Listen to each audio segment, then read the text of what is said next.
میرے نبی کے نواسے نے کربلا کے میدان میں نماز پڑھ کے پیغام دے دیا کہ زیر خنجر بھی یہ پیغام سنایا ہم نے کہ موت سر پر کھڑی ہے، جنت کے دروازے کھل چکے ہیں، اور جنگ سے پہلے آنکھ لگ گئی، آنکھ کھلی تو ہنسنے لگے۔ بہن زینب نے پوچھا یہ کون سا ہنسنے کا موقع ہے؟ فرمایا اللہ کے نبی کو خواب میں دیکھا ہے، فرما رہے تھے بیٹا میں لینے کے لیے آ چکا ہوں، ان کے لیے تو جنت تیار ہو رہی، جنت کی سرداری کا تاج سر پہ رکھا جا چکا ہے، ابھی دودھ پیتے تھے ماں کا، اور پھر نماز کا وقت ہوتا ہے اور اللہ کے نام پہ یہ وہ جنگ ہے ایسے نہ پہلے کبھی ہوئی نہ بعد میں کبھی ہوگی، نہ حسین جیسا آئے گا نہ وہ جنگ کا نقشہ بنے گا۔ لیکن جب نماز کا وقت داخل ہوا تو آپ نے شمر کو پیغام بھیجا کہ جنگ روکو، ہمیں نماز پڑھنی ہے۔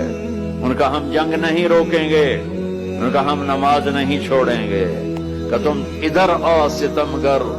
ہنر آزمائیں تو تیر آزما ہم جگر آزما۔